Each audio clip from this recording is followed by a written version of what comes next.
Lou, do you want to get, Lou, we have enough. We can get started.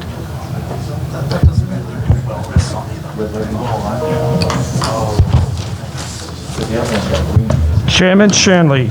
Present. First Vice Chair Metzger. Present. Second Vice Chair Corvese. Here. Representative Ackerman. Here. Representative Agello. Present.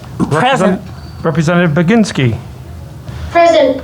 Representative Felix. Representative Hull. Could be her. Present. Speaker Pro Tem Kennedy. Present. Representative Knight. Representative McGaw. Present. Representative Nardone. Representative Newberry. Representative Shallcross Smith. Representative Tansey. Chairman, we have a quorum. Thank you. Welcome to the House Committee on State Government and Elections. Today is Monday, February 7th. We have one bill on our calendar today from Representative Phillips, the Redistricting Bill. And Representative Phillips is here to introduce the bill along with Kimball Brace from Election Data Services.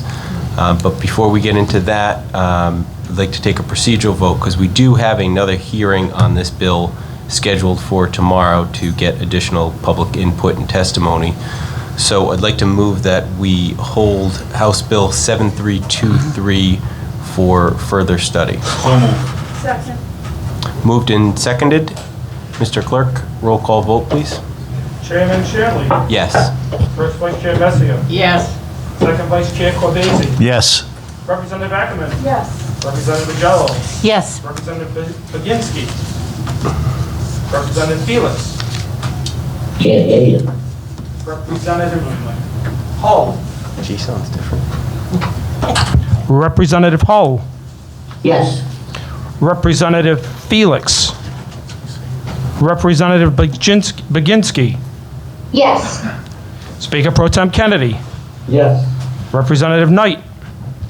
Representative McGaw. Yes. Representative Nardone. Representative Newberry. Representative Shallcross Smith. And Representative Tansey. Chairman, the motion passes 13-0. Thank you. So we have witnesses signed up in person as well as on the phone. So like I said, we're going to hear from Representative Phillips and Mr. Brace first, and then we're going to go to the people that have signed up and are here in person, and then to the people that have signed up to testify via telephone. So with that, I will pass the floor to Representative Phillips. Welcome. Thank you, Chairman Shanley, members of the committee. This process took a lot more energy out of me than I expected it to, but that's okay. I want to just go through some of the time frames that we did, some of the background, and how this commission came around and that. But I first want to thank all 18 commissioners that served on with myself, Representative Corvese, and members from the Senate, 6 members from the Senate, 6 members from the House, and 6 members from the public. They all were very attentive. They all had very good input into it and questions. People that have brought forward suggestions and questions. There was a lot of back and forth questions and that, which made this procedure so much easier and so much cleaner for us, so we could get out the members could get out their questions so they can make a validated or a valid decision on the final bill. But unfortunately, now from what I've heard today, that we have, for technical issues, and that we have a sub-A coming out probably tomorrow. So that's going to do it. But I'd like to just go through some time frame in that. And I'm going to read it if you don't mind, Chairman. Sure, of course. Okay. The overview of the commission was a special commission on reapportionment was established under the enabling legislation passed by both the House and the Senate in the 2021 session. And it held its first meeting in early September. So this was more than a 3-4 month process for us to do 18 meetings. We went around to do the redistricting of the 75 House, 38 Senate, and 2 U.S. congressional districts in Rhode Island based upon the 2020 census data. This commission held 18 meetings over the time frames from September 2021 till January 2022, all around the entire state of Rhode Island. Working in conjunction with election data services, this commission made every effort to be truly transparent by seeking public feedback and comment by holding hearings in all 5 counties, ranging from locations in Newport, Tiverton, University of Rhode Island, CCRI Warwick Campus, Warren, Rhode Island, Woonsocket, Smithfield, Providence, South Kingston, and the Rhode Island state government officials and the State House.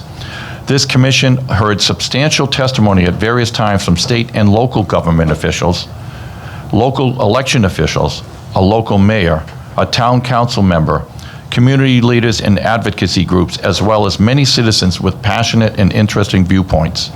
Additionally, the commission heard direct and informative testimony from Attorney H. Reed Witherby of Boston, who presented various legal issues and concerns dealing with reapportionment as a whole, as well as Dr. Lisa Hanley, a political scientist who shared her considerable knowledge and in-depth analysis of racial bloc voting considerations to be considered when drawing legislative redistricting maps. Public involvement. To facilitate and encourage full involvement of the public, Election Data Services, working closely with the Commission, established a supporting website for all public and governmental representatives to view the redistricting process at virtually any time they cared to. This website proved to be an extremely important tool to coordinate the public access to the extensive redistricting information and U.S. Census data. Draft redistricting maps for both House and Senate, as well as the U.S. congressional maps, were timely posted for all to review in great detail down to the street level of each proposed district.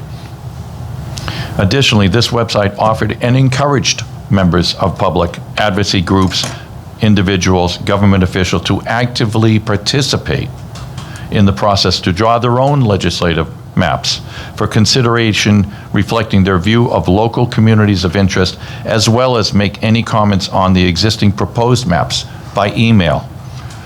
In an attempt to keep the public informed on important issues related to commission work, significant efforts were made to allow full transparency by completely broadcasting every one of the hearings live via Capitol TV, and then posting the video of the recorded hearing in its entirety to the website. Moreover, all meeting agendas were posted at least 48 hours prior to any of the 18 hearings on the General Assembly Commission website. Further supplemental information or agendas were sent to the Rhode Island Secretary of State's office, which is the official site to be posted for the any public body, and were also posted directly on the redistricting website, along with notices on the General Assembly Twitter and Facebook accounts to try and increase public awareness and involvement. As far as the ACI, numerous meetings had the topic of reallocating of the prisoners at the ACI. Not only did individuals of the public testify, but also organizations such as Common Cause and the ACLU brought forth not only questions but suggestions. Additionally, as in the past redistricting bills going forward and going back to the 1970s, H 7323 reaffirms the language and intent that the chairs of both political parties shall appoint the district committees for the current election cycle only as they are temporary transitional appointments, as some members serving on the current district commissions and committees may no longer reside in their districts due to the new boundary lines and or the new apportionment lines. In summary, obviously a great deal of time, effort, and energy were expended by this commission to meet its purpose of providing recommendations and findings to the General Assembly with respect to the reapportionment of the legislative and U.S. congressional districts. And the bill currently before this committee represents the combined results of the commission's work over the last 4.5 months. House Bill 7323, currently before this committee, mirrors the final draft of the reapportionment maps of the U.S. House, the Senate, and the Rhode Island House congressional districts, approved by a majority vote of the commission members on January 12th of 2022. In other words, the legislative district boundaries indicated by the legal descriptions, meets and bounds in House Bill 7323 are consistent with the final draft of the reapportioned maps provided and approved by the commission on January 12th. At this point, I would be remiss if I didn't take the moment on behalf of myself and co-chairman Senator Altrinwell to thank every one of the commission members again, for their tireless effort and tremendous commitment they demonstrated throughout the entire process to meet the complex challenges presented to the commission as to the redistricting process of the legislative maps. I am extremely proud that I have had the opportunity to serve with this dynamic group of individuals and would like to thank each commission member publicly for their dedication and commitment to the task at hand. Thank you, Mr. Chairman. Thank you, Representative, for all of your hard work on this issue. It's appreciated. Do any members of the committee have questions for Representative Phillips? Chairman, I don't have any questions. Obviously, I was on the commission, but I think you and Co-Chairman Ashenbo did a great job overseeing the meetings, keeping it as transparent as possible, and I just want to thank you. I think you did a great job. Thank you, Doc. Representative McGaugh, then Representative Agello. Yeah, I want to thank you as well. I know it was a lot of work. You all spent a lot of time on this, so I want to thank you for your hard work on this. I am hoping you can help clarify for me one thing, and I know you and I have had this discussion. You stressed that the chairs of the individual parties would would appropriate people to fill vacancies within the district committees only if there was a vacancy as a result of the drawing of the line. Can you help clarify for me where it says that in the statute? Because I was struggling trying to find that. Well, this has been the same language. We have not changed the language in over 60 years. So the language has been there since the 1960s for the census from the 60s. So it happens to move smoothly every single time that I've been around and seen people that have had their, even with the lines not moving, people tend to move out of the district by job change or by family status and that. So I don't see where there's any really issue with continuing what they've done, since they've done it so admirably, and there's been no complaints in the past 60 years. So, and I recognize that and appreciate that. I was just wondering if it specifically stated it anywhere in the statute, recognizing that for other vacancies, we do have a statute that outlines how that works. And so I was just wondering if it made that clear anywhere in the statute that I missed. There is nothing in this bill here that has clearly defined that I can find either. And I was looking at specifically pages, I believe it's 173, 172, 173, somewhere around there. And it just brought forward all the languages that has been used in the past. So there is nothing that we have changed, not even one single word in that aspect.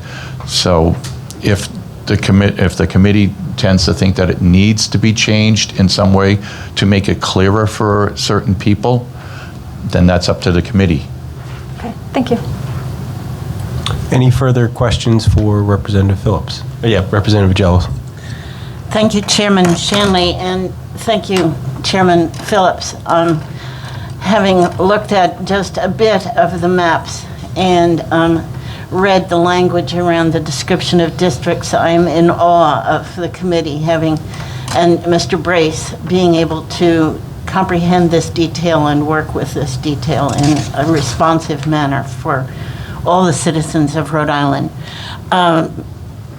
I, too, am puzzled by the language on 173 and 174. I've been a legislator through 2 previous redistrictings and don't remember noticing this language before, and you know, maybe it slipped by.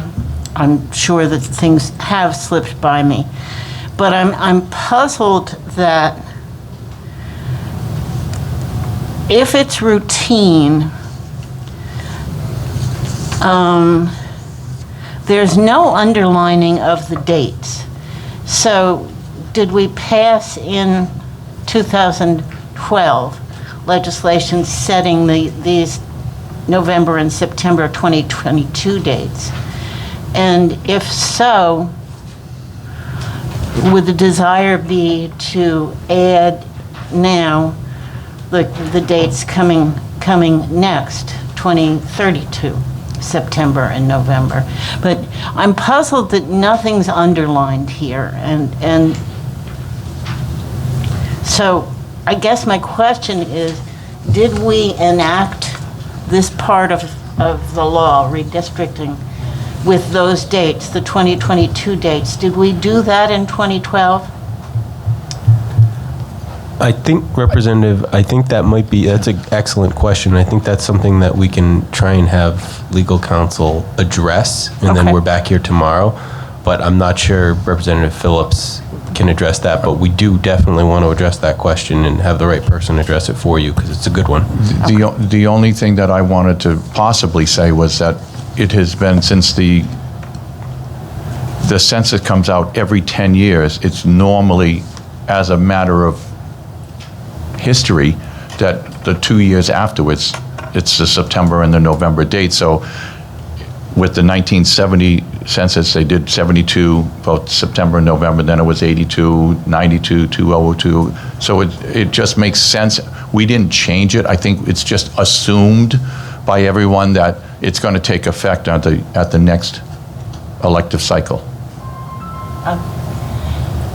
My question is whether those dates are new language and should be underlined and in blue or not. Oh, I misunderstood the question. Evidently, that's a question for That I'm legal not sure counsel. about. We can talk to the the lawyers that we had on the commission and see if they did include it in there and not underline it as a overlook. Thank you. Representative McCall? If I could just ask for one more clarification. The very beginning of that paragraph, I'm going to read it because I just want to, I'm trying to figure out which one of these takes precedence, where it says, and it talks about the committees, and it says that they, let me get down to the exact line here, shall not thereafter exercise any powers of nomination or endorsement. So it says that they won't, but then it says, except for an election for senator or representative prior to, and then it gives dates, which I assume are the primary election. So it says that they won't, but then it says that they can, but then further down, it says that the committee chair shall appoint new members. So I'm just, that's really where my confusion lies. It's, saying that they won't and will not, and then it's saying that they will, and then it's saying that the chair is going to appoint new members. So I'm unclear if they have the authority to make those endorsements or don't have the authority to make those endorsements. Without being a lawyer, which I do not even want to play one on TV, from what you read, what my interpretation of it is that they cannot, this committee, this district committee cannot make any endorsements before the period of the election cycle, they can't go like 2021 and say, we're going to endorse Representative McGaugh for the district or Representative Agello. They have to wait for the declaration period and the people putting in all of their submitted names to be put on the ballot. They can't predetermine a recommendation to the general public or to the party or parties. That's my interpretation just from what you read, and not being a lawyer. And I didn't ask any of our legal counsel, so I'm just going with my own interpretation. Okay. And maybe our legal counsel can help me to understand that a little bit more clearly, because I was confused by the language. That would be the best bet. Thank you. Chairman. Representative Tansey? Thank you, Mr. Chairman. I had a similar question. I was wondering who would it be the newly appointed district committee members who would be making the endorsements in the 2022 campaign? So if we could have an answer for that by tomorrow. And I would just say that I have a concern about that. We have people who have been elected for many of those seats, not all of them. Some of them are uncontested, but some of them are also, hard-fought and won district committees. And I think it's important to honor the voice of those who voted. And I'll also point out that in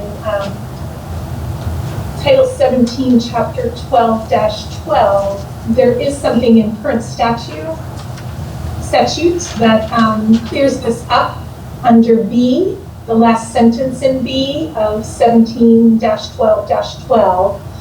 It says the removal of residence by an elected or appointed member of the committee from the district from which he or she has been elected or appointed shall constitute his or her resignation from the committee. So I think we have existing statute that would clear that up so that the normal process of filling that would go back to the committee. So that if by virtue of the redistricting that person is no longer living in the district in the coming election, that the district committee currently has the authority to appoint a new member. So I just want to say that, that's already an existing statute. And then one other thing that I was hoping to make is just a comment about how we may have been doing this particular way for 60 years, but I think in light of everything that happened in the 2020 election and the fact that we need to do what we can to shore up the small d democracy throughout our country and our state, I think that now that we're looking at this with the eyes of the 2020 election, we should do everything we can to make sure that we are upholding the democratic process. And I would, really like us, before we vote on this in the committee or on the floor, I would very much appreciate that we have clarity that we're honoring the voters in this district and their decision, and going through our existing law in Title 17. So I just wanted to ask that we get that information for tomorrow, as well as suggest that what Michelle's pointed out is a concern, and that I would support changing that. Thank you. Thank you, Representative Tansey. Representative McCall. If I could just add to that, and thank you, Representative Tansey, for bringing that, making that point. I did follow up with the Secretary of State's office because I was curious to know how many people this could potentially impact. And they reported back to me that there were 221 candidates that filed a declaration and qualified for the committee on the House side, and that there were 194 candidates that filed declaration, qualified for the committee, and won their elections on the Senate side. So this is a considerable number of elected folks across our state that could potentially be impacted. So thank you for bringing up that point, Representative Tansey. Do any members of the committee have any further questions for Representative Phillips or for Mr. Brace? I don't see any more. Thank you, gentlemen, very much. Thank you, Chairman. We'll now move on to our list of witnesses who are present physically, and then we'll go to those who signed up to offer testimony on the phone. The first witness we have signed up, maybe we'll take a couple at a time, is Enrique Sanchez and then Jackie Goldman.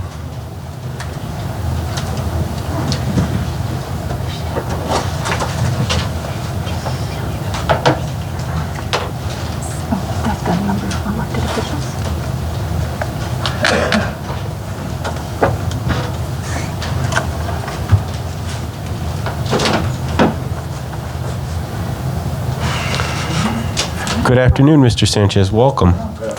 You have the floor to testify. We don't have an inordinate amount of people signed up to testify on the bill, so I'm not going to limit the amount of time that you have, but just try and be concise and to the point. Sure. Thank you. Good afternoon, everyone. My name is Enrique Sanchez, current political director of the BLM RI PAC, Spanish teacher in Providence Public Schools.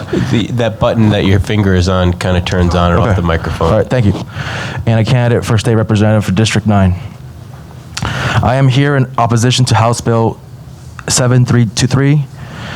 Ladies and gentlemen and non-binary community members, I would like to start out with and state that I cannot believe this bill is being proposed for consideration to pass in the House.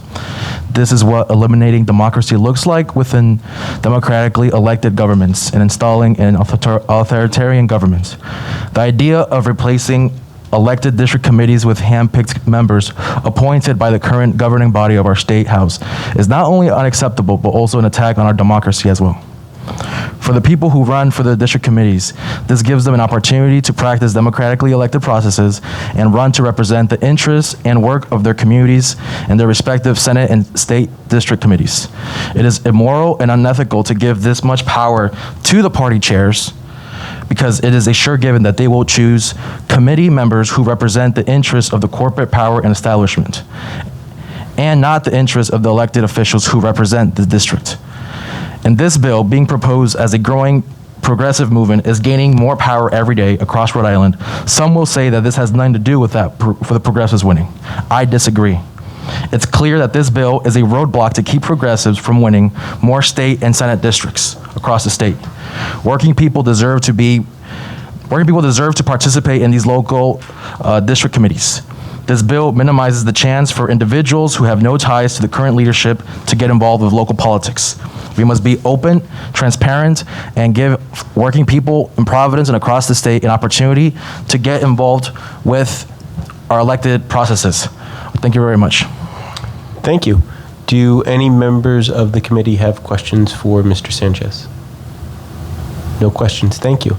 Next, we'll move to Jackie Goldman. Welcome. Thank you so much. And I first want to say thank you so much for holding this hearing, for taking this legislation seriously, and thank you to all the members who also worked on the commission to create the maps and work on the reapportionment committee. I recognize that's a lot of meetings that were held with a lot of transparency and work was there. But I stand opposed to Bill 7323. For many of the reasons that have been brought up by both committee members and also by Enrique, so I'll keep it brief because there's no need to just repeat what's been said. We already have processes to replace district committee members who have been redistricted out of their process, and the way that it works now very much highlights lowercase d democracy and democratic practice. Putting that in the hands of the party, especially when we have folks who are employed by the party who literally say that their job is to protect incumbents, I think bodes very poorly for the fact that this new process would not in any way uphold lowercase d democracy. I think it's also hard to say that people either fully support or oppose this bill because there's so much in there, really should be taken out, separated into different dimensions, because the maps are what they are. They're not going to change, but there are still ways to change this language so that we can ensure that there's democratic process throughout our state. Thank you. Any questions from members of the committee? Representative McCall. If I could just ask, and maybe this is a question to both of you who are opposed to the legislation as a whole, if the legislation were amended related to Section 9 so that it seemed more small d democratic, would that change your stance on the passage of this legislation? Absolutely. Absolutely. Any further questions? Seeing none, thank you very much. Thank you. Thank you very much. The next two witnesses we have signed up are Leonard Katzman and Nick Lima.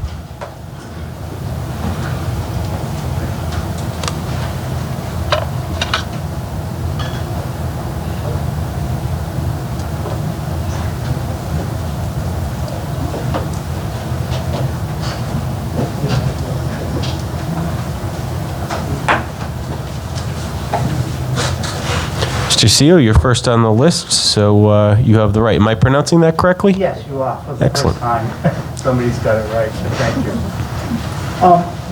Again, thank you for having this hearing, and thank you for taking the time to listen to us. My name is Lenny Seal. I'm a registered nurse, and I am representing myself. This microphone isn't on.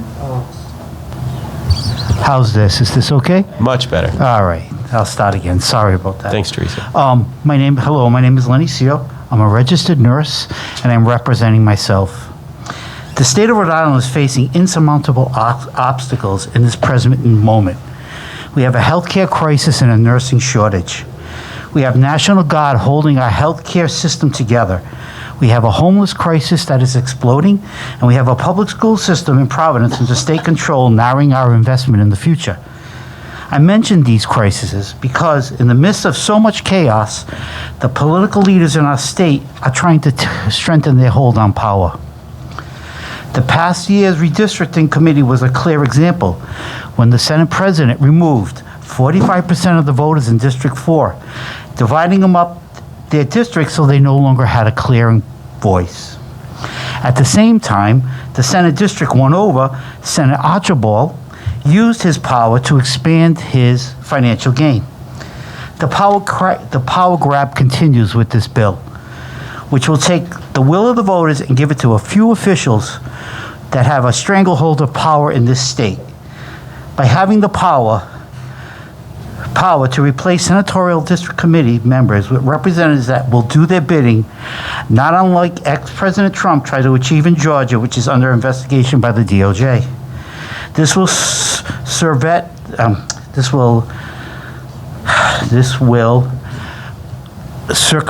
the will of the voters. Small-minded individuals put power and financial gain over the people they represent. Strong civic leaders put the people they represent over power and financial gain. We need to follow the process already set forth in the state law, which allows electoral committees members to select new members. I have one quote from Bobby Kennedy, and it was when he came back from South America. A revolution is coming, a revolution which will be peaceful if we are wise enough, compassionate if we care enough, successful if we are fortunate enough. But a revolution which is coming, whether we will it or not, we can affect its character, but we cannot alter its inevitability. Thank you. Any questions from members of the committee for Mr. Seal? Representative McGaugh. Thank you, Mr. CEO. I appreciate Thank your you. testimony. You talked specifically about some specific districts. Do you have any examples of specific neighborhoods that are potentially being split up, or communities of interest, for example, that might be split up as part of the redistricting? Yes, the Kennedy School District is now separated in half. It separates a lot of the voting. The precincts are separated also, where they'll cover two distinct districts instead of just one like before. These communities have been together for a long time, and now all of a sudden to split them down the middle, it affects the school district, and it affects where people will vote and where they recognize where they should vote. Any further questions from committee members? Thank you very much. You're Mr. welcome. Lima, welcome. Thank you very much. Thank you very much, Chairman Shanley. Is my microphone on? Not yet. How about now? Perfect. There we are. Thank you, Chairman and members of the committee. My name is Nick Lima. I'm the Registrar and Director of Elections for the City of Cranston Canvassing Authority. And I'm speaking on behalf of the Cranston Redistricting Commission, which has been meeting since last summer, and will be meeting likely on March 1st to produce its own final report to the City Council for our wards and precincts in the city. Obviously, we've been monitoring the work of the State Reapportionment Commission throughout the entire course of its process, and we're happy to work closely with the Commission and Kim Brace and Ryan Taylor and the staff, and ensuring that prospective ward lines in the city of Cranston could match up well to our current definitions of neighborhood boundaries, which our Commission discussed and established last year. Most of those concerns are actually taken into account, and the current Map D that was passed by the Redistricting Commission would have the effect of reducing several pocket precincts and improving the overall elections administration in the city of Cranston for the next decade. I'll give you an example. Over the course of the last 10 years in Cranston, we had to operate over 30 precincts and polling locations for Election Day. Several of those were basically unnecessary. They're pockets, they're small areas that only serve a couple of hundred voters and aren't ideal for elections administration. It monopolizes resources for little gain for the voters. This map actually helps reduce that number of 30 down to what we could actually have as 25 or even 24 precincts at the end of the day, which is a significant improvement. It doesn't sound like a lot. You talk about 4 or 5 polling places difference, but when you're running 10 elections over the course of the next 10 years, a November election, a September primary, every 2 years, that equates to over $100,000 in elections administration costs that we can then save and redirect to better serve voters elsewhere. the increased use in mail voting, the increased use in in-person emergency and early voting. Those are realities that we see as elections officials. Our budgets have not increased, but our resources, being finite as they are, have to be allocated properly. So we see that reduction in polling places and eliminating a couple of those pocket precincts is essential. So MAP does a very good job of that, with one exception, and that is in the Ward 5 Mechanicat neighborhood in the city of Cranston. There is a pocket of around 800 voters that's created by a rep district line there. It is something that, if the General Assembly would be able to amend the map or improve, our GIS manager and myself are certainly willing to work with the numbers and propose any ideas of how to fix that.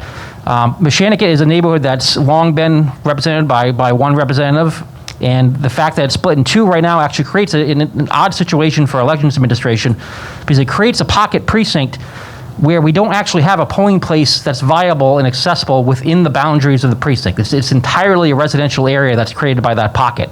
So, as I mentioned, the map as a whole is excellent in the city of Cranston. Again, we're able to probably go from 30 to about 25 or 26 precincts.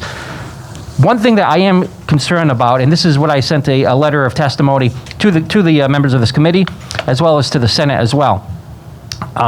Under current Rhode Island law, Rhode Island General Law 1711-1, the number of registered voters at a precinct is capped at 3,000 registered voters. We would like to see that cap increase. When I say we, I mean elections officials all across the state of Rhode Island.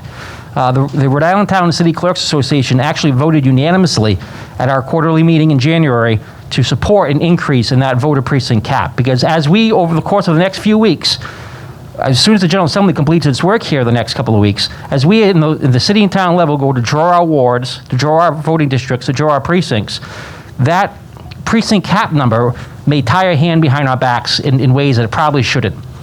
10 years ago, that 3,000 number, I think, made good sense. It was actually a compromise. The proposal was higher at the time. It was formerly 1,900 voters when Cranston had 50 polling places.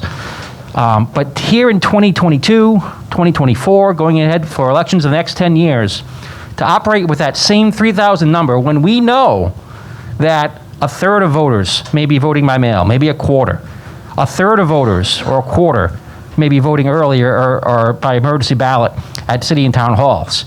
Those have been the trends even pre the pandemic, and those will certainly be the trends post-pandemic. Now that voters have been exposed to those options, they're more comfortable with those options, they're aware of those options.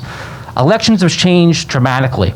And the reason I sent that letter to this committee is because the committee certainly has the power to amend the bill to include an amendment to Rhode Island General Law 1711-1 to adjust that precinct cap. Now, I would suggest the number 4,000 could work for elections administrators, but even a smaller increase to 3,500 would make a significant difference. And here's why. I mentioned a moment ago that we have the potential to go from 30 to 25 polling places in the city of Cranston as a result of this redistricting process. That's a very narrow potential. Several of those polling places are teetering on that mark of 3,000 registered voters. And voter rolls do tend to grow from election cycle to election cycle. And my concern is I might have to unnecessarily split up a polling place even before the 22 election takes place or before the 2024 election takes place. So you have voters that are accustomed to going somewhere, but because there's 3,050 voters or 3,100 voters, that polling place may have to be split up, and then we have to find a less adequate, less ideal, less centrally located polling place to help serve those voters. That's not ideal for elections administrators at all. So what I'm requesting, and what I think the vast majority of the town and city clerks and election officials in the state of Rhode Island are requesting, is that the General Assembly, either through this legislation or through separate legislation, increase that cap to give us some more tools, give us flexibility to be successful. It's our job to administer elections. It's our job to make sure that democracy continues to function in Rhode Island. We're just asking for the tool to make that happen, and whether it be done through this redistricting process or a separate bill. We certainly would appreciate the support. And that said, I'm happy to answer any questions the committee has. Thank you, Chairman. If one thing about increasing the cap is that might come with increased waiting times in certain areas. So we might want to look on how we can mitigate potential increased waiting times if we are going to increase the cap. But I think that certainly sounds like it's something that we need to explore. And actually, with technology over the last few years, of course, the state has rolled out electronic poll books and poll pads since the 2016 elections. That has significantly reduced the check-in time at polls. And there's actually a project with URI Votes at the University of Rhode Island that's been working closely with the Board of Elections over the last 2 election cycles to analyze queuing times at polling locations to make sure that a polling place is not overburdened. Because while the cap may be set at a level, the fact is, the reality is, most polling places will never even approach that cap. If you have a 3,000 person cap, you have a 50% or a 55% typical turnout in an election year, there's only actually 1,500 voters casting a ballot. But then of those, 400 or 500 may be voting by mail, or 300 or 400 may be voting early. So the actual number of voters expected to appear at a polling place could be 900, could be 1,000.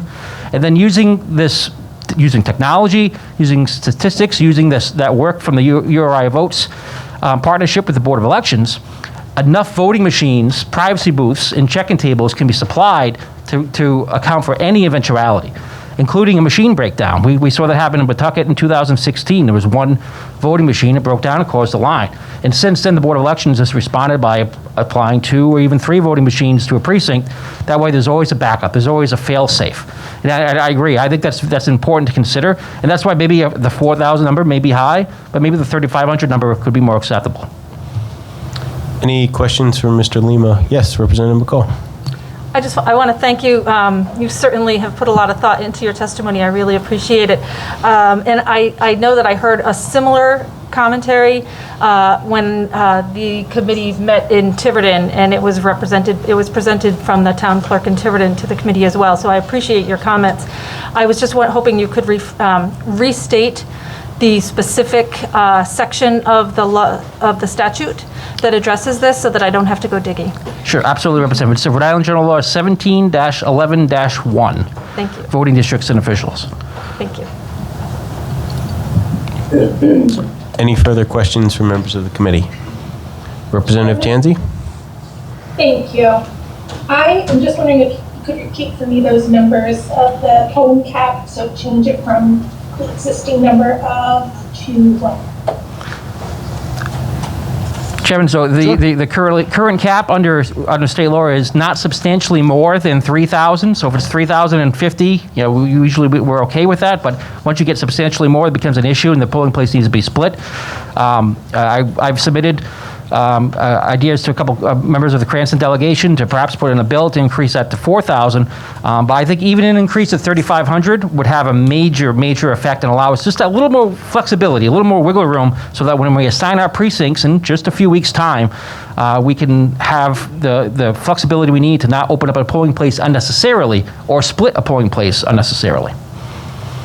Okay, yeah, because I know that my clerk has submitted testimony about certain concerns about how the district lines leave no public polling places available for several of the precincts. I'm just wondering if there's any, if we can't change those lines for whatever reason, if there isn't some way that raising the cap might give them greater flexibility to be able to combine things in a different way. So thank you. Any further? Yes. Is that Jackie? Representative Baginski? Hi. Rep. Tansey, I'd just like to tell you I'm planning on submitting that legislation on Tuesday. I'd be happy to let you take a look at it. Thank you. I'll check in with my clerk. Any further questions or comments from members of the committee? Seeing none, thank you very much. Thank you, Chairman. Next 2 witnesses we have are Grant Dolgarian and John Marion.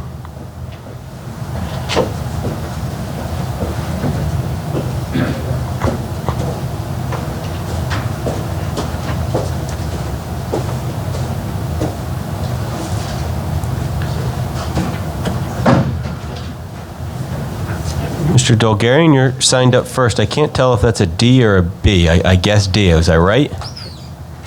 It's a D. It's a D? Yeah. All right. Very good. Thank you. You make sure that microphone is on and you have the floor. I saw it red, but I guess not. Let's try it again. There you go, right there. Now it's red. It'll stay red. Good. Now it's good. All right. Thank you very much for the opportunity to speak. A couple of things. One, when it was just mentioned that increasing the cap might increase waiting time. My experience was that I'm Providencian and never had much of a wait time. And until about 10 years ago, when the city of Providence decided to propose a series of amendments to its home rule charter, and I fully expected to have the same experience that I'd always had, which was as you're waiting, there are sample ballots on the wall as you're patiently waiting in line. And that year, it seemed like for the first time, there were no sample ballots. And so most folks who had not seen the proposed amendments until they got into the polling, you don't call it a polling booth anymore, I don't know what you call it now, polling table, were reading it for the first time. And that significantly slowed up the whole process. And so my suggestion, my recommendation, my request is that we mandate that we have sample ballots on the walls so people can look at them on the way while they're waiting. And I think that would significantly reduce the wait time. So that's number one. Number two, I have requested for a while now a simple map, and I can't get it because I'm told that this high-tech computer can't generate it, and I am surprised that that's the case. And here's the map I've requested. The congressional map that has one line that goes north-south, separating the two congressional districts. What I'm looking for is a map with the line that occurred before the last redistricting, which was 10 years ago, so say the 2010 line, with the current population numbers, the 2020 census numbers. That's what I've requested, and I can't seem to get it. This is a computer that can get it down to the census tract, to the block census tract. Granular is their expression of how detailed they can get, but they can't get this simple, not a granular map, not a micro map, a macro map. And so that's my request. I would appreciate if this committee would instruct the redistricting folks to come up with this map so I can take a look at it. And seeing you guys are going to meet again tomorrow, it'd be nice if they came up with it between today and tomorrow, and then I can take a look at it, and I appreciate that. So thank you very much. Sure. Representative Corvasi. Mr. Brace, thank you for being here. Can that request be honored?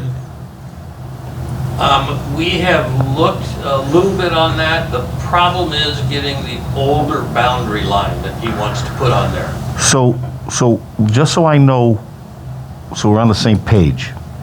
See, he wants he wants the what would be the present boundary line. No, when I say the present. He's looking back in time. So when I say the present boundary line, it would be the boundary line that would have been enacted in 2012. You don't want that one. What do you want? You want the one before that? Yeah, say the 2010 boundary line. No, so you want was enacted in 2002. Right.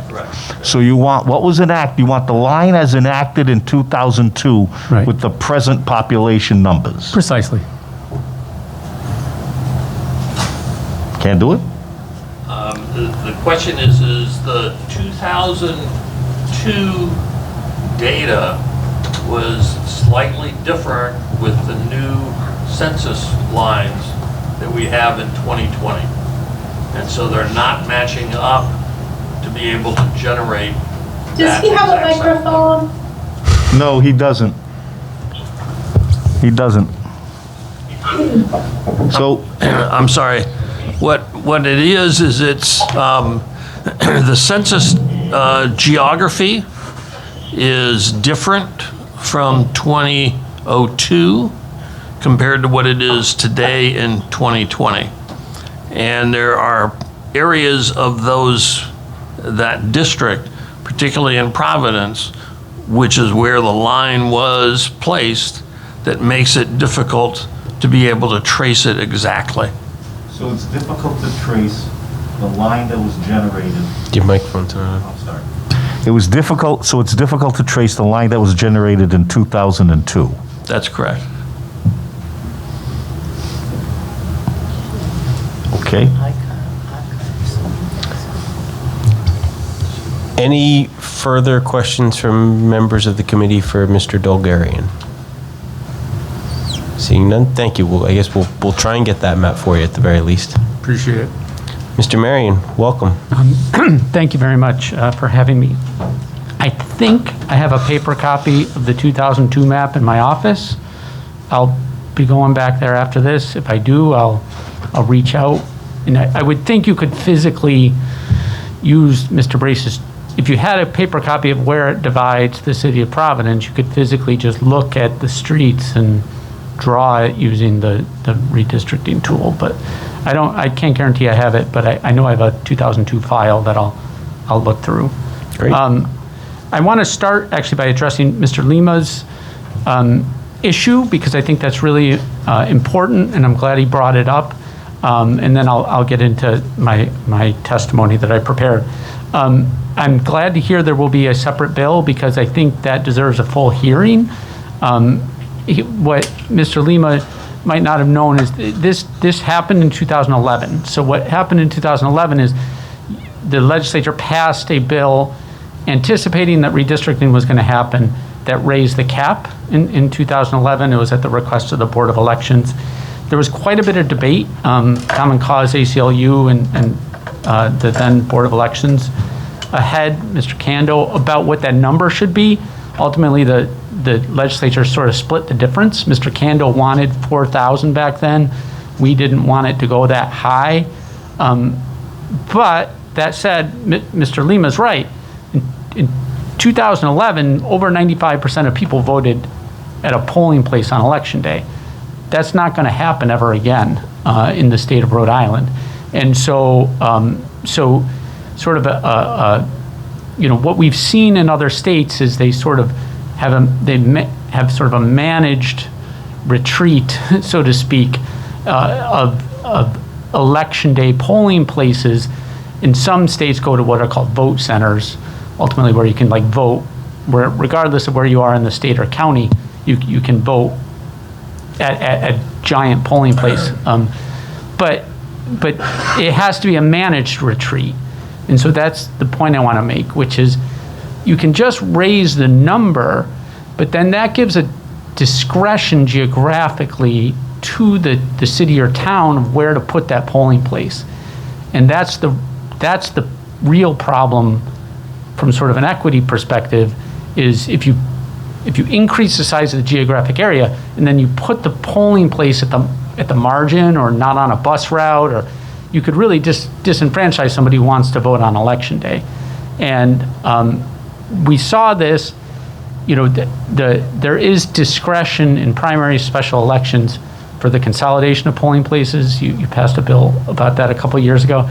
And in Newport, they were consolidating polling places, and the community got very upset because they were going from 3 to 2, and they were removing one from the ward that is the poorest socioeconomic ward in the city, and it was on a bus route in a public housing complex. It appeared that they were, the people with the least mobility to get to the polling place were going to be punished by having their polling place.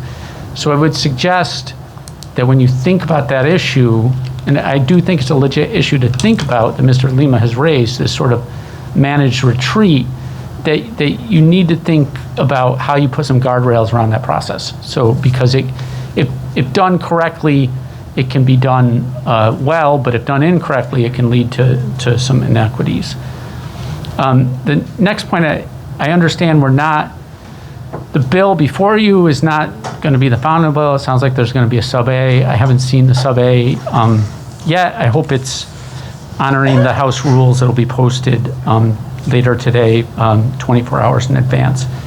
But my written comments, which you have before you, I'm not going to read them all, but I'm going to kind of try to hit the main points, which is, last time, it might have been one of the last times I appeared before this committee, you were looking at the enabling statute that was referenced by Representative Phillips earlier.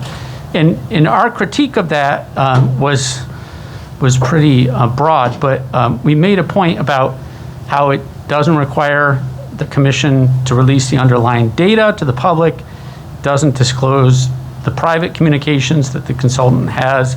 It doesn't require a waiting period between when the maps are made public before the commission and the commission votes, and it doesn't provide a real clear definition of communities of interest. And if you followed the redistricting process, all of those things came true, right? So we begged and begged, and the shapefiles were not released until after the final vote. The Providence Journal reported,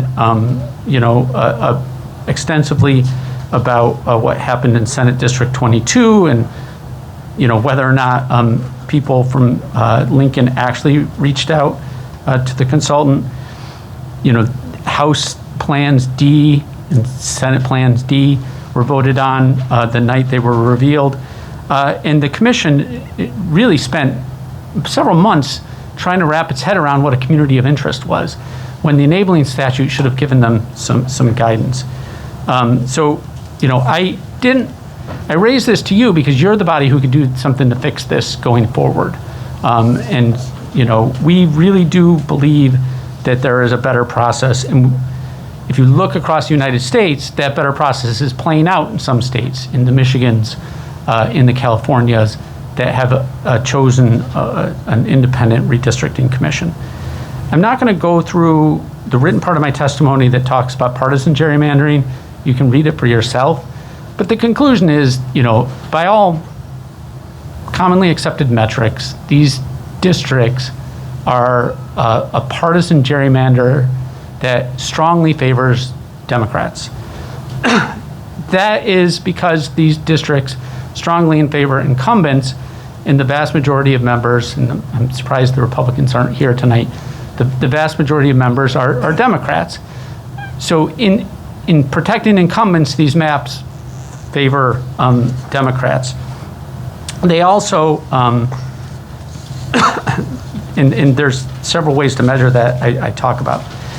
They also sort of ignore the fact that the Rhode Island Constitution talks about the need for compactness in districts. At all the commission hearings, I didn't hear a single discussion of compactness. And really, there are a whole bunch of other factors that the commission might have heard about and had a presentation about, but really didn't discuss, that I really think you should weigh as you consider this, including compliance with the Voting Rights Act and communities of interest. So we're really concerned that the commission just didn't weigh this. This isn't meant as disrespect to the individuals on the commission. I think the process was set up for them not to weigh it because the statute didn't require them to weigh it.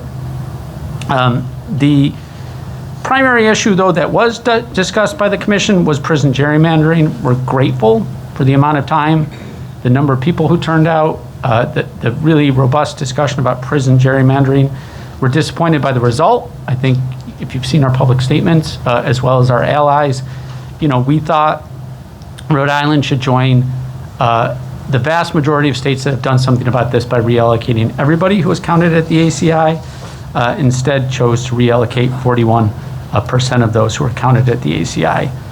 We urge you, similar to sort of taking up this precinct thing, there's normally legislation put in to fix in the future the prison gerrymandering issue, and we would urge you, it would come before this committee, to do this the right way for 2030.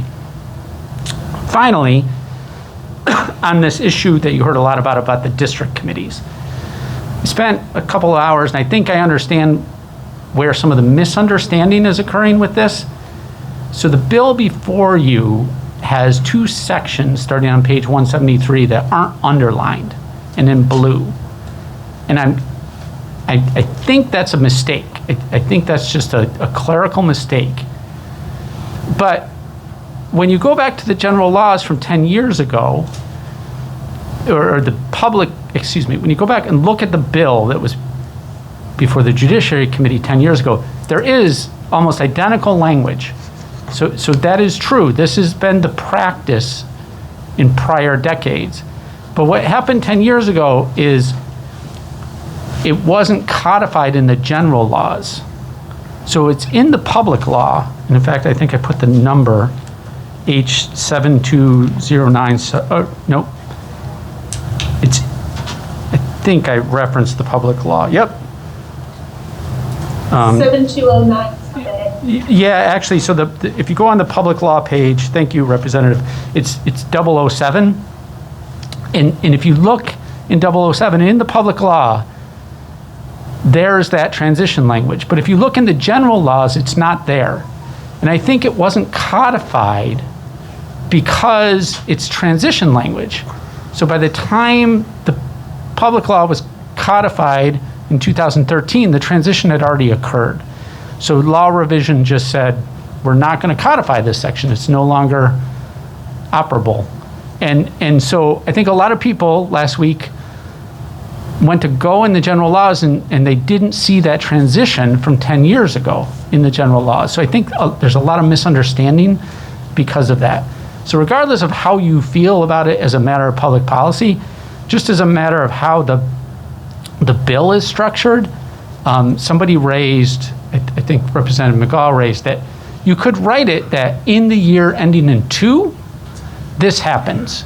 And if that happens, it's going to be codified because it's going to go forward every 10 years, which a future General Assembly could amend. But I'm just worried that in 10 years, we'll all be here, or some of us will be here, and people will be like, this all replay itself because people didn't, it's not in the general laws for people to see.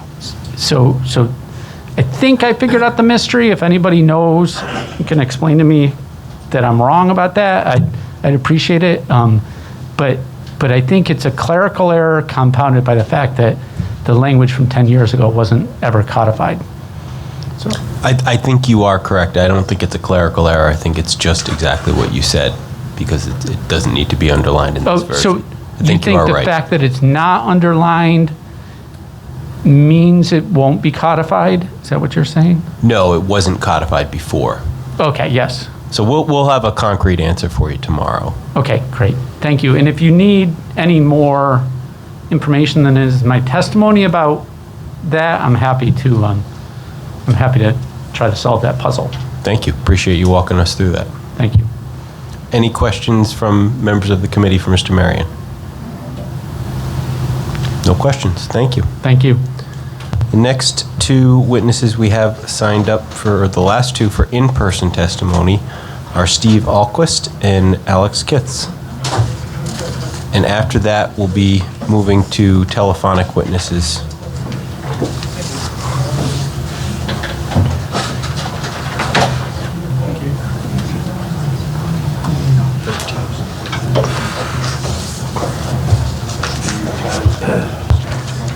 Steve, welcome. Hi, am I on? You are on. Thank you. Pardon me for being blunt here. I think contrary to the testimony of Representative Phillips, this process was not open or transparent. I was at a majority of the commission meetings. I watched them all. I've read all the testimony and every word of the redistricting website. I made public comments at these meetings more than any other member of the public. And what I've seen is that all the big decisions about redistricting were made in private, secret meetings between legislators, that is, reps and senators, General Assembly leadership, and the consultants. These private, secret meetings allowed legislators to choose their own voters unethically and undemocratically, strengthening their political hold on their elected positions, which is why we see the maps and the information given by Common Cause about the Democratic Party favoritism. Every legislator in this room availed themselves of this service, as far as I can tell, because there are no records of these meetings. These meetings were not recorded. There is no record of when these meetings happened, who had them, or for how long. I know they happened because I've talked to people who have had them. I've talked to Brace Kibble. I made an APRA request for information on these meetings, and there is nothing. There was no meeting. There was no record of these meetings. These meetings occurred in the sub-basement of the State House, where reporters and members of the public were not allowed inside that room at any time. I made a specific request, and I was denied that request to visit that room. Just visit the room. There are all sorts of good guiding principles to govern decisions in redistricting. Aside from following the strictest letter of the law, the one and only guiding principle of the Redistricting Commission was to protect incumbents. Protecting incumbents was the only function of this commission, and anything else accomplished is an accidental byproduct. Further, the one good thing in this legislation, the reallocation of some prisoners at the ACI to their home districts, happened also between meetings. No public meetings were held where commission members discussed among themselves what to do about the prisoner reapportionment. The decision as to how to do that came from the outside, the hearings, between the meetings, probably from State House leadership, and the commission simply approved what they came up with. This idea of a lot of ideas were bandied around, but when they finally voted on it, it wasn't like they voted on something organically out of a discussion. It came down from the top and they approved it. I want to say that when we're looking for how to do redistricting, Providence right now is doing their redistricting, and as of right now, we don't know, it's been a model process. Stuff they're doing there has been really on point, and we should probably adopt a lot of their policies statewide because they've been excellent. I also want to bring up Section 9. This is people are talking about with the district committees. This section may well be 60-year-old boilerplate, the way we've always done things, but we know that the Democratic Party in Rhode Island in the last 6 to 8 years has made some pretty odd moves regarding certain people they don't like. I'm going to say progressives, but it's been other people as well. They endorsed a Trump Republican over a progressive woman in 2018. They declared war on its own Democratic Women's Caucus. And the party could really take lessons in democratic process from the Rhode Island Republican Party as to how they actually govern themselves, which is, I've been to both party meetings, and the Republicans have it all over the Democrats when it comes to democracy. There's no reason to believe that the law as it's currently written could not be used to do all sorts of bad things and could not be abused, and there's every reason to believe that it could be given recent trends in the party. Maybe 10 years ago it was different, and everybody got through it all right, and maybe 10 years before that, for the last 6 years, that's been fine. But in the last 6 years, we've seen some big changes and some big attacks because it's coming apart a little bit, right? There's a big tent, and there's a lot of friction there, and people are striking back and forth at each other, and I think we need it to be written very clearly what's in there. It cannot be just, oh, a promise. I mean, on Twitter, Senator Bell says that Rep. Shikarchi, Speaker Shikarchi promised him he would not interfere with his district committee. And all I could ask was on Twitter, I'm asking, well, does that apply to everyone or just you? And he says, well, it's just a promise to me. Is there a binding law that compels him to do this? No, it's just a promise, right? That's not the way we should be doing things. That's kind of weak. And as a quick note, district committees in general, their only job is endorsing candidates and placing stars on ballots. That should be abolished along with those little stars, right? We don't need those little stars in endorsements. I mean, that would get rid of this whole problem. And finally, also, the land grab perpetuated by Senator Archambault to expand his district needs to be addressed. It smacks of the worst kind of partisanship and insider politics. It appeared at the very last meeting, was voted on like that. The maps were revealed a half hour late in that meeting and voted on like a half hour later. So the process was awful, and the reason I'm bringing this to the public this way is because I really want, when the public looks back on this 10 years and says, hey, what can we do different? Maybe they'll look back and hear this and say, wow, maybe there was some things we could do different. Thank you. Thank you. Do any members of the committee have questions for Mr. Allquist? Representative McGaugh? Actually, it's the question regarding the viewing of the room. And you said you put in a request. Is there a reason, Mr. Brace, that he was not permitted to visit the room? I don't know the answer to that question. Well, it was on a phone call with you that I asked to visit the room, and I was told no. I was in the State House at the time. I thought about just going down and knocking the door and entering anyway, but I decided not to do that. I thought it'd be nicer to, not be that guy. Okay. Not that I was afraid to do it. I would have just didn't feel like doing it. Okay. Thank you for your testimony. Yep. Any further questions from members of the committee? Seeing none, thank you. Thank you. Mr. Kiths, you have the floor. Welcome. Thank you. Thank you. Can you should I remove my mask? Does it matter? It's up to you. Okay. Yeah, so thank you, members of the committee. My name is Alex Kithis. I live in Woonsocket. My testimony is going to be very short. A lot of the points that I had already been touched on. I'm just here basically to register my opposition specifically to Section 9 of this bill as written. I am before you tonight as an officially elected member of the Rhode Island House District 49 Democratic District Committee and the secretary of said committee. I filed the legal election paperwork to run for this seat. I collected the needed signatures to access the ballot for this seat, and after the 2020 election, I assumed this seat and was part of the organizational meeting to establish the district committee. I've continued to actively serve as the member and secretary of this district committee, and I continue to be a resident of the district represented by this seat and will continue to be after the 2022 district lines are adopted, assuming the ones being discussed are adopted. It's fundamentally unreasonable for an act of the General Assembly to enable me or any of the hundreds of other people who are in similar positions across our state, either as Democratic or Republican Senate or House District Committee members, to be removed from those seats, as I've described, by some member of party leadership, by anybody, other than through the normal processes of resignation as defined in Rhode Island law. So I'm just here again, in the hope that this type of undemocratic removal of elected officials doesn't happen, and that Section 9 is amended in the ways that a lot of testifiers have discussed tonight and a couple of members of the committee in order to avoid this type of extremely lowercase d undemocratic activity to happen. Thank you. Thank you. I think for your own comfort, my understanding is that the language is not intended to do that. There's no intent for that to take place for somebody that is elected to be replaced. My understanding, and again, we'll have some more answers tomorrow, hopefully, to some of the specific questions that have been raised, but this is to deal with a situation where, say, you get 50 or 60 people that have the district taken out of them, so to speak.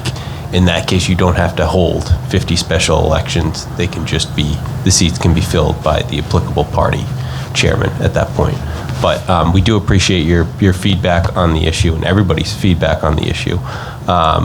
To another point, the sub-A, Mr. Marion had raised this, I don't think the sub-A is going to be considered tomorrow because we're still going to be getting feedback from people. So the sub-A probably is not something we'll see till it's posted for a committee vote, and then there'll be time between the committee vote and the floor vote, and time between when it's posted for the committee hearing and when it's voted on in the committee. Do any members of the committee have questions for Mr. Kiths? Representative McGaugh? It's not for Mr. Kithis, but just to reiterate my comments earlier. I know you're mentioning what the intent is, and I appreciate that because I appreciate you taking the time to run for this office. I think it's an important role. As long as we have this endorsement process, we need people to be involved in that process so that it is a fair and small d democratic process. You indicated that you don't believe that's the intent of the bill, and so I'm just hopeful that we're going to get some clarification tomorrow, that the language of the bill clearly is consistent with the intent. That's all. If I could follow up, I didn't bring this up, but probably many of you know, I was also a member of the Woonsocket City Council for a term, and yeah, I'd like to echo Representative McGaugh's comments and also point out that, when all is said and done, the intent of the law doesn't matter. What's actually on the paper and what the people who administer the law are allowed to do is what ultimately matters. And so, in my experience, having drafted ordinances and resolutions, I was extremely explicit to ensure that my intent was reflected in the law rather than just left as intent. And I think that that's a really important, with the redistricting law, which is one of the most important things that happens in this state house every 10 years, I think it's very, very important that the intent is actually reflected then, if that's the case. Thank you. Anybody else from the committee with a question for Mr. Kithis? Seeing none, thank you again. Oh, Representative Tansey has a question, I believe. And I just want to clarify a statement that you had made again. It's not the intention, and I understand that if someone has the district removed from them, as you put it, which I like. There is a process, and that is in Rhode Island General Law 17-12-12C, and it says any vacancy occurring in any of the offices, and I read what vacancy means in the preceding section D, but it says any vacancy occurring in any of the officers and or membership of the district committees shall be filled by the remaining members of the committee. So we already have a process in place in the Rhode Island general laws for how those positions, position be vacated, or should the district vacate them. There is already a means for which that person to be replaced. Thank you. All right, any other questions from members of the committee? Seeing none, thank you again, both. We'll now move to our telephonic witnesses. Yeah, sure. Come on up. Come on, Chris. Just if you could state your full name before you begin testifying. You have the floor. Sure, my name is Pat Ford. I'm with a media outlet called Coalition Radio Network. Since it's so difficult to get on the, if you will, on the record with some of these statements, I will be taking time at your committee hearings from time to time to make statements that are really questions, understanding that it's not the typical behavior to receive answers. So let me just make a couple points. I want to remind folks that despite the self-congratulatory nature of this room, and as is often within proceedings within government, the Mutual Backslapping Society is alive and well here, that the entire process is under a lawsuit from the Republican Party in Rhode Island. A Open Meetings Act question so severe that I believe Mr. Marion went on the record as saying the questions are certainly legitimate. The only defense right now appears to be whether or not the Open Meetings, this reapportionment committee, is actually subject to the Open Meetings Act. Many would say it is. Additionally, I want to remind folks that we've got a co-chair of this reapportionment committee that credible news organizations have pointed out is engaged in blatant self-interest, which is at a level that's astonishing, actually, because it's so blatant and there's been so little response by virtually anyone. It's just sort of the typical Rhode Island collective yawn. And finally, in closing, again, I'm going to reference the Mutual Congratulations Society. We've heard a number of grand statements here about protecting democracy. And while I realize it's not the purview of the reapportionment committee, I want to remind folks, as I always do, that Rhode Island remains amongst the most difficult states in the nation for independent grassroots party ballot access. The Green Party, the Working Family Party, the Libertarian Party. So while you claim to look to make voting easier, if voters are in fact limited by the parties in power as to who they can vote for, can any of you really look anyone seriously in the eye and claim that Rhode Island is in fact a democracy? It's not. Thank you.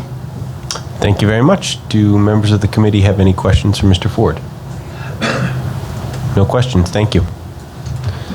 Now we will move to our telephonic witnesses unless there's anybody else in the audience whose name wasn't called. All right. Steve Brown, welcome. Thank you very much, Chair and members of the committee. Stephen Brown from the ACLU, Rhode Island. There are just two brief issues I want to address in my testimony. One is the issue of prison gerrymandering.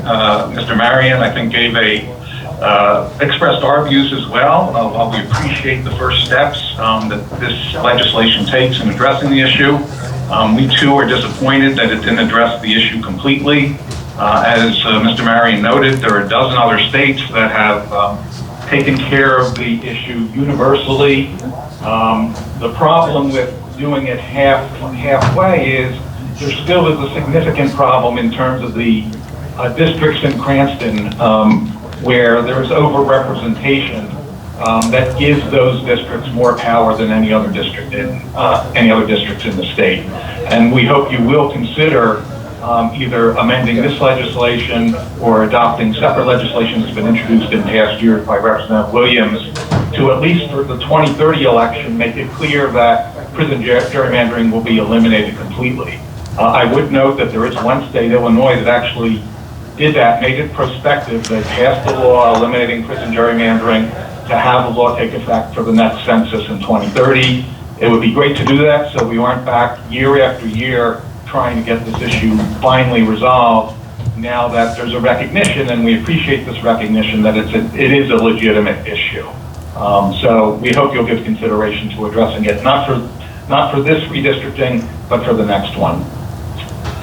The second point I just wanted to raise, there's been a lot of talk about Section 9 of the bill. I just wanted to raise a question about Section 8, which appears on page 173.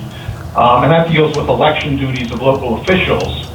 And it is eliminating references to senators or senatorial districts while keeping representative districts in there. And I don't know whether that's intentional or not. Technically, I understand why it's being done. These two statutes that are being amended appear in the section of the general laws dealing with the House of Representatives. So it sort of makes sense to get rid of references to senators.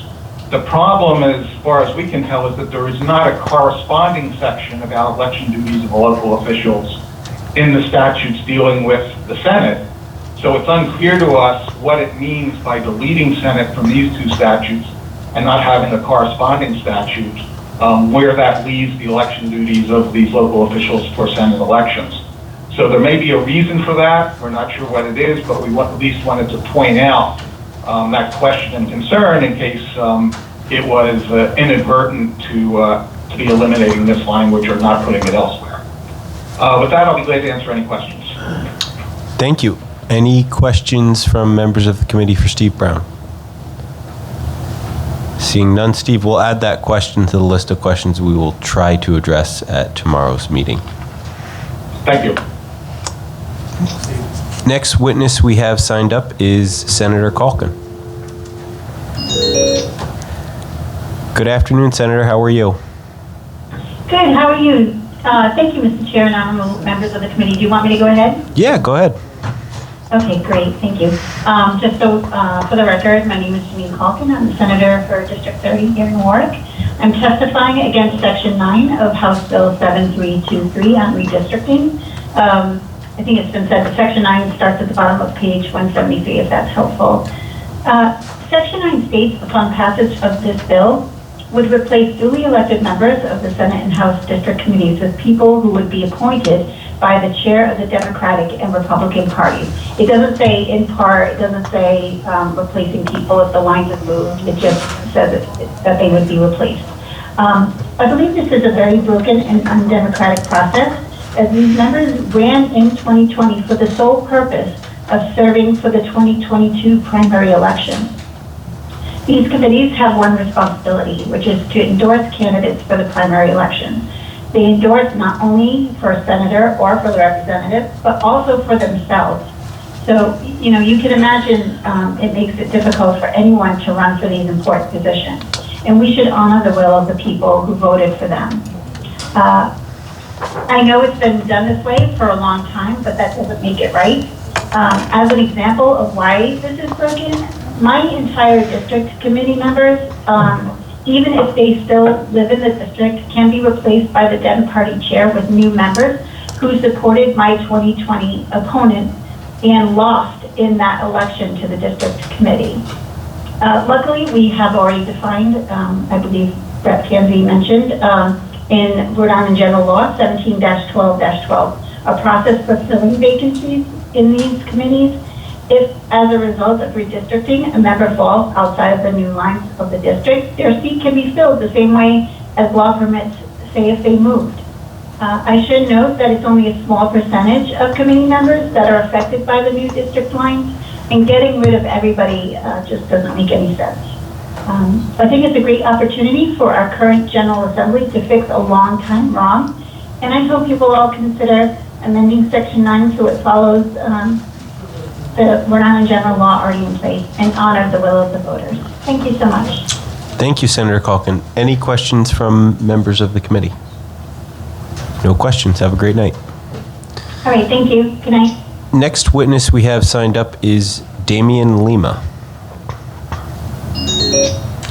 Good afternoon, Damian. You have the floor. Welcome.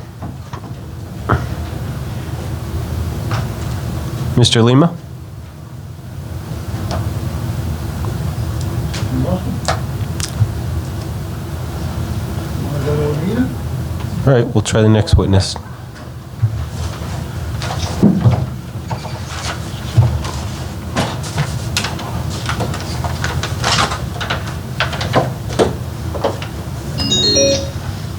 Good afternoon. Am I speaking with Anita Keston? Yes, thank you. Welcome. Can you hear me? Yes, we can hear you very well. You have the floor to testify. Okay. So I am dealing specifically with Section 9 and the ability to replace elected district committee members. My name is Anita Keston. My parents fled Eastern Europe before I was born and at great personal cost. They fled to the United States in particular in part because they valued democracy and knew the deadening effect that rigged political systems can have on human freedoms and safety. From a young age, I listened to the stories told by my parents and understood the demoralizing effect of rigged political systems and of the sense of helplessness people experience when their voices are not being heard. The system becomes rigged first in little steps and then in widening circles because far too many people are silent. All around us, you see the creeping assaults on free and fair elections in parts of Europe, now states like Texas and Florida. These are not models for us in Rhode Island to follow. Democracy is about people choosing their own representatives in government at all levels, and about listening to and respecting people's voices. This is what allows democracy to flourish. The Redistricting Bill is a step away from democracy in that it allows individuals who are elected by the people in their districts to be tossed aside and replaced by members of a political party. I'm referring to Section 9. Right now, our state and most of all of the many people in our state are not flourishing. We do need fresh ideas and more effective solutions to the economic devastation of the pandemic, the lackluster response to the pandemic by state leaders, the weakening of the healthcare system and the strain placed on healthcare workers, and the scandal of large numbers of homeless people despite record availability of funds to address these issues. A vote to approve this bill as it stands would be a clear statement to Rhode Islanders that party leaders do not value or understand what makes a democracy great. It would also say to all Rhode Islanders that their input and their voices are to be silenced rather than respected. Thank you very much. Thank you very much for your testimony. Do members of the committee have any questions for Ms. Keston?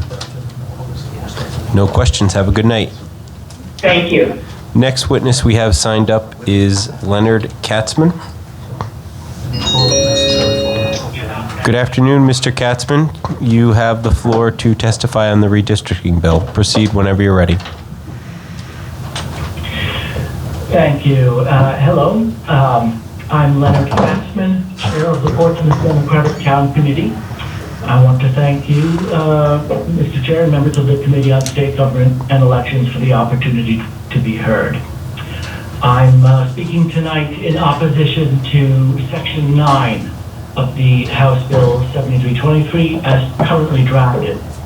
Section 9 addresses senatorial and representative political party district committees, and endorsement by those committees can provide a candidate with significant advantage in a primary.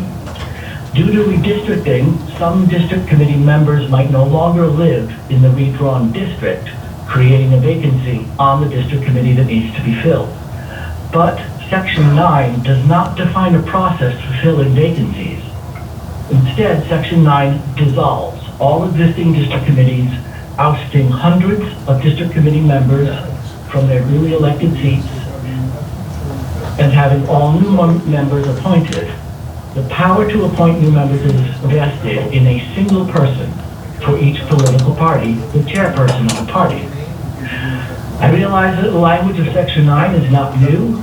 Identical text is found in redistricting bills in 2012, 2002, 1992.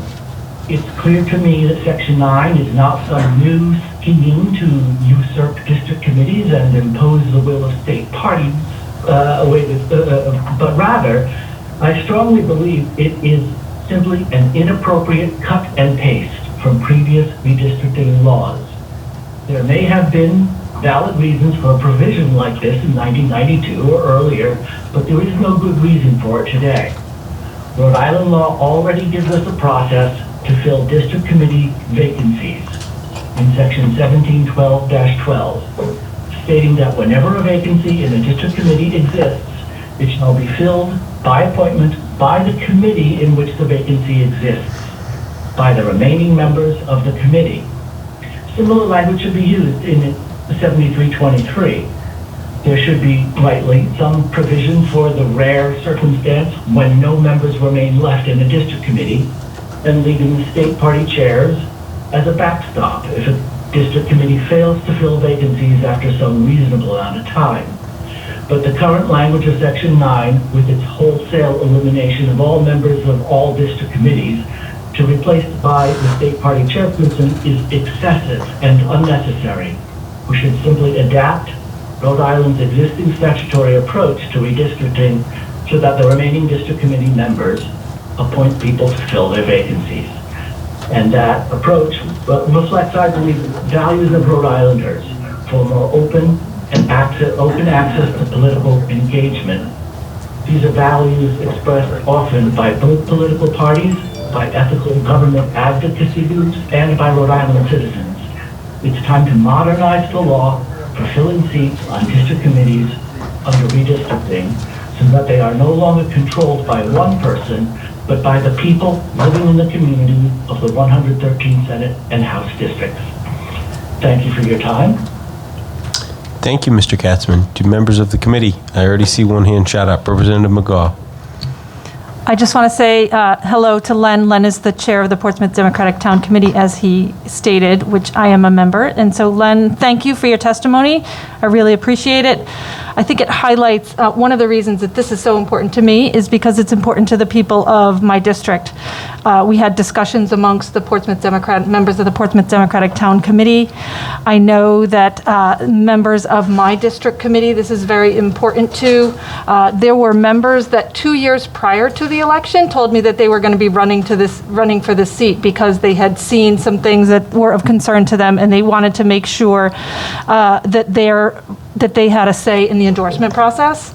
So it's really important to the people in the Little Compton Democratic Town Committee, to the people in the Portsmouth Democratic Town Committee. I've had conversations with them, in the people in my district. And so, Len, I just really want to thank you for representing the town committee and bringing this to our attention. Thank you. It's my pleasure. Thank you very much. Any further questions for Mr. Katzman from members of the committee? No questions. Thank you again. Next two witnesses we have are Gregory Greco and Emily Boucher. Good afternoon, Gregory. How are you? I am good. Thank you for allowing me to speak, and thank you to the entire committee. My name is Gregory Greco. I'm a resident of East Providence. I am currently running for State Senate District 18 in East Providence and Pawtucket. I've spent many years involved in politics in Rhode Island, and have spent a lot of that time and energy supporting pro-democracy measures. And this bill, specifically Section 9 on pages 173 and 174, and the entire redistricting process has me deeply concerned. 2 years ago, I ran for the Senate 18 District Committee, the same one I am running for senator in today. I knocked on hundreds of doors, as did many other District Committee candidates. I did not win my District Committee race, even though the candidate I supported, Cynthia Mendes, did win her race. As someone who values democracy, I willingly accept the will of the voters. They should get to choose which district committee members get elected, not one all-powerful person. Over the last year, this elected body has decided on a number of occasions to erode democracy and has made decisions to protect those in power. One example is this redistricting process, as Steve Allquist so eloquently outlined. From allowing State House leadership to handpick the redistricting committee instead of going with a nonpartisan one, from using a firm whose president has the license plate gerrymander, to having that firm privately meet with elected leaders so that they can give their preferences for their districts. Now the state legislature is putting forth a measure to overturn sitting district committees and allowing the Democratic Party chair to choose district committee members for every Senate and House district, essentially overriding the will of the voters. Every 2 years, people not only vote for their state senator and state representative, They vote for a slate of district committee members, and those members determine who receives the party endorsement. This bill would overturn the will of the voters and give all the power to one person, and a person, I might add, who has consistently disagreed with stated Democratic Party values.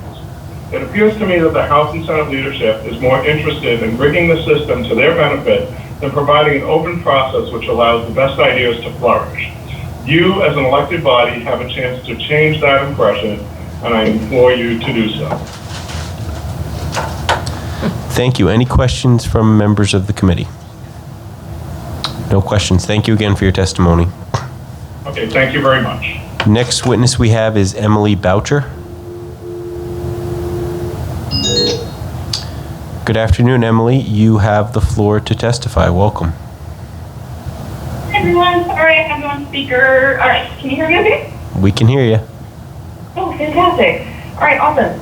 My name is Emily. I am calling in because I am very much passionate, supportive of voting rights and voting access. I think it's remarkably important, not only for our state, but also for our towns and also for the entirety of the country. I'm going to keep this brief because I'm sure you're all tired, and I want to, in this moment, thank you all for doing your job. I do not want to hold elected office. I know it is a ton of work. I'm sure you don't hear that enough. So thank you for doing that.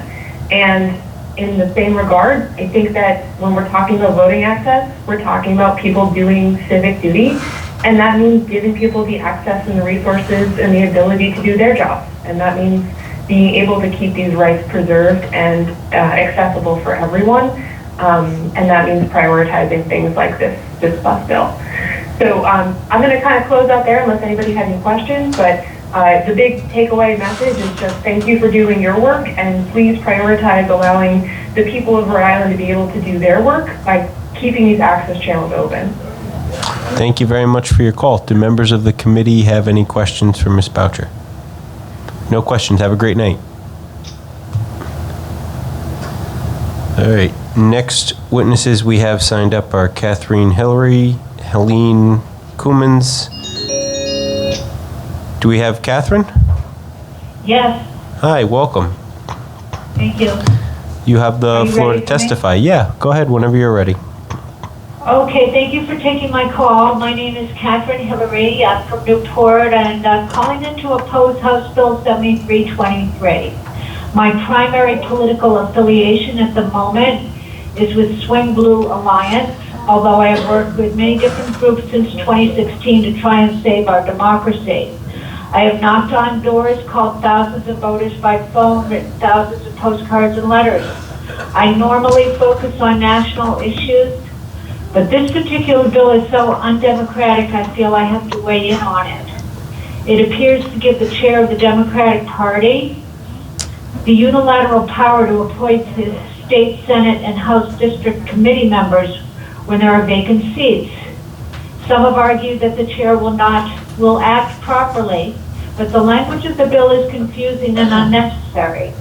Instead, I am in support of amending the bill by deleting Section 9 on pages 174 and 175 and replacing it with simple language that requires compliance with Rhode Island General Laws 1712-12. This section already sets forth how to replace state committee members whose seats have become vacant. To block this amendment would be a devious attempt to block progressives from winning power in our state. Don't do it. Thank you. Thank you very much. What was the name of the organization that you said you were with? Oh, Swing Blue Alliance. Swing Blue Alliance. Okay, thank you. Any questions from members of the committee? No questions. Thank you. Have a good night. Next witness we have signed up is Helene Cummins. Good afternoon, Helene. You have the floor to testify on the redistricting bill. Proceed whenever you're ready. Hi, thank you. My name is Helen, and I'm a resident and student in Providence. I strongly oppose H7323 because it would permit lawfully elected district committees to be replaced by hand-picked committees with the explicit mission of blocking progressives from winning people power, in our state. If passed, this bill will dramatically erode our democratic process, and I urge you to oppose this bill. Thank you. Thank you. Any questions from members of the committee? No questions. Have a great night. Next witness we have is, I believe, former Representative Ken Mendonça. Ken? Yes, hey, good evening. Representative, how are you? I'm doing well, thank you. I appreciate the opportunity to be able to speak with you folks. Dear committee chairs, Shanley, and members, my name is Ken Mendonça, and I thank you for permitting me to testify in opposition to House Redistricting Bill H7323, and let me explain why. I have two concerns, one on a macro level and one on a micro level, both dealing with transparency. Let me address the macro concern first. I have listened to Mr. Speaker Sakachi on numerous news mediums state how the process has been transparent, but it hasn't been transparent enough. There are always public concerns about transparency and insider deals. Let's address the elephant and donkey in the room. Your committee is comprised of partisan elected officials. Each member is a Democrat, Republican, or an independent. I've searched the redistricting website, and perhaps I missed it, but I cannot locate is the voter registration data for the proposed redistrict maps. I understand the map is supposed to reflect population shifts, politics aside, but that may not always be the unbiased situation with inside influencers at work.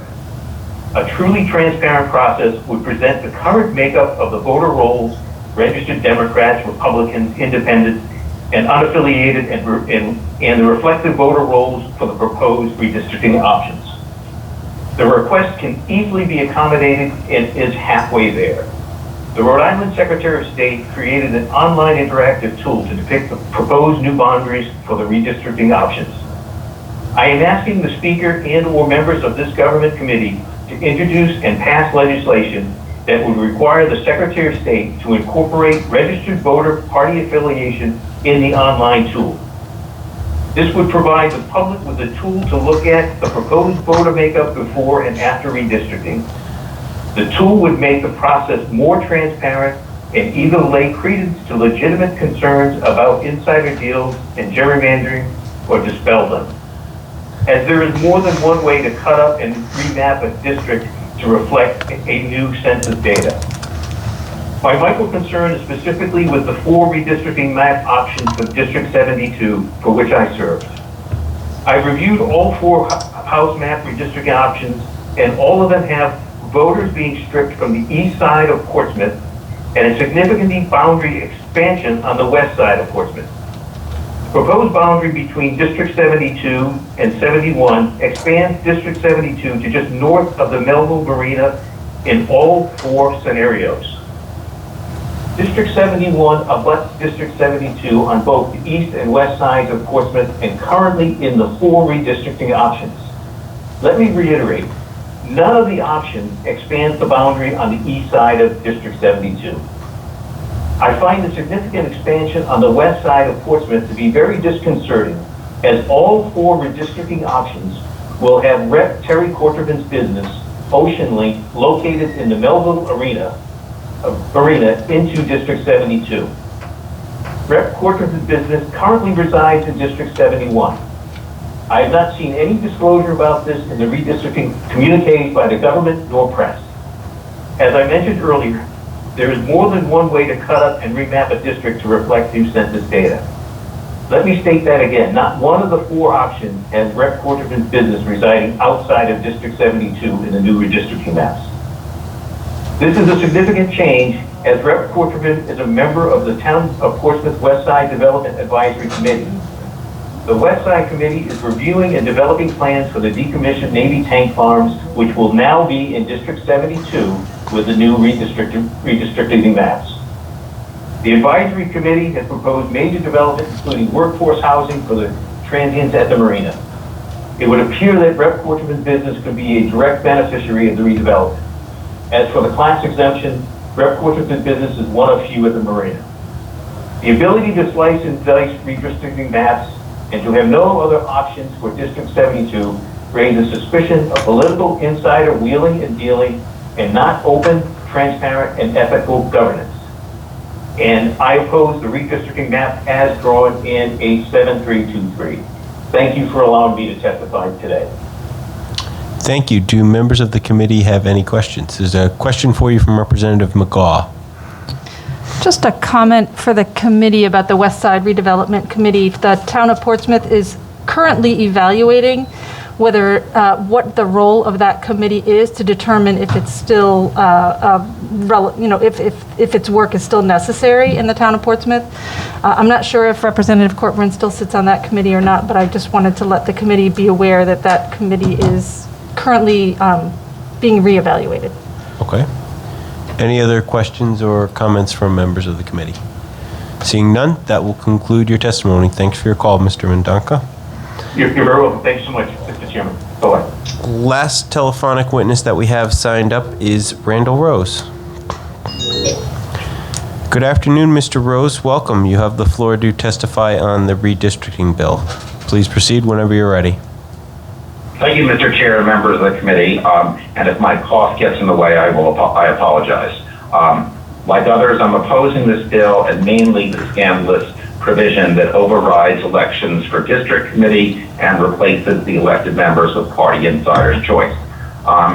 There's been some debate about what it actually says, but I read it carefully, and what the bill does is it fires every single person on the committee, not just those who are no longer in the district. If you were elected to that committee, even if you still live in the district after the district lines are redrawn, this bill says you will be removed from any role in making party endorsements in 2020. And this provision is so embarrassing that no one has ever dared to put it into the permanent code of Rhode Island law. What is in the Code of Rhode Island General Laws in 1712-12B is a fairer and more democratic method that we already have for filling seats on these committees when someone no longer lives in the district. We keep that fairer method on the books in our official Code of Laws. But the General Assembly still overrides what's on the books every 10 years by authorizing the state party chair to fire the people who were elected by voters. This undemocratic section of the bill isn't formatted as a change to the Rhode Island Code of Laws. It's not underlined. It doesn't technically alter the language that's on the books in our Code of Laws. But even though it isn't a change to the Code of Laws itself, it still is meant to override the process that's already on the books and replace it with something that's extremely undemocratic, where the state party chair is given sole unilateral power to fire everyone who the voters elected. The fact that this measure is so outrageous and undemocratic, I'm sure that's why it was never written into the permanent Code of Laws, but the General Assembly still passes it every 10 years as a quote-unquote transition measure to override the more honest process that's on the books. It doesn't belong on the books, and it shouldn't even be passed as a transition measure. It shouldn't be passed at all. Let's look at specifically why these district committee members were elected by voters in 2020. The mission of the committee members elected in 2020 was for the duty of making party endorsements for the 2022 elections. And voters knew that was the mission when they elected the district committee members in 2020. They voted in 2020 specifically to choose the people who would make party endorsements in the 2022 elections. But state leaders never had any intention of honoring the choice that the voters made in 2020 for those offices. Our state leaders have their own quiet practice, unknown to the Rhode Island citizens who voted in 2020, where they simply override the voters' choice. And this sneaky move, this blatant disrespect for voters, is what you want if you want a sham democracy. I mean, think about it. 2 years from now, in the 2024 presidential election, if a partisan state legislature decides to fire the electors chosen by its own state voters and replace them by electors for, say, Donald Trump, is that okay? Is it okay to override the choice that the voters made of who they want to vote for? Do our General Assembly leaders want to do their best to create a precedent that can be exploited by undemocratic partisan leaders in another state in 2024? Even if General Assembly leaders are eager to keep acting in this undemocratic way, it's wrong and it must be stopped. We just can't afford these attacks on democracy anymore. And when our state's General Assembly leaders keep playing this trick of firing everyone who the voters elect, it's aiding the disintegration of our democracy. It's time to stop it now. One of the victories we've won for democracy in Rhode Island is that the party endorsements listed on the ballots are supposed to be not controlled by party insiders, but chosen by those committee members who are supposed to be elected by voters. And parties should not be dictatorships run by party insiders at their own discretion. The voters need to have a strong say about which candidate gets the party's backing. Every time the voters' say is taken away, it pushes the party more in the direction of being a cabal run by insiders for the benefit of themselves and their cronies. And I understand why a state party leader would like the power to install their own people on that district committee. But when the state party leader puts flunkies on the committee instead of the people who the voters actually elected, it means that a party insider has complete control over who gets the party's endorsements. A healthy process instead needs to make sure that the voters keep the right to make their own decisions on this. Even if voters prefer a candidate that the insiders don't like, the voters should be honored. We have to ensure that voters' rights are not taken away like this. And I've said we have a better process on the books already, where the committee members themselves can vote to fill vacant seats if someone is no longer in the district. But if anybody doesn't like that process that's on the books, if anyone doesn't like that process that keeps elected committee members in the driver's seat, there's another alternative. What we could do is just hold special elections for those district committees immediately after the Redistricting Act passes. After this Redistricting Act passes, there's enough time to hold special elections for these committees, and that way each of the new districts will have a fully elected slate of committee members who all live in the district. So more fair alternatives are definitely feasible and practical. There's no need whatsoever to give a party insider sole power to replace anyone who's elected. Now I'll just briefly address a couple other parts of the bill. About the maps, we would have a much fairer set of maps if we had had an independent redistricting commission. The redistricting commission that met in the past months was entirely appointed by General Assembly leaders, and what you expect from that? We ended up with a gerrymander. As Common Cause already pointed out, it was a gerrymander. I'm very suspicious, after seeing how the process worked, of the consultant who drafted the maps, given that he presented final maps just 5 minutes before the commission had its meeting to vote on it. And he has not disclosed enough about where these maps came from. When journalist Steve Allquist reports that there were private meetings in the sub-basement of the State House, which he's been blocked from accessing, he reports that he's been blocked in his public records request. And when Steve Allquist says the decisions came down from the top, it rings true, and I believe him.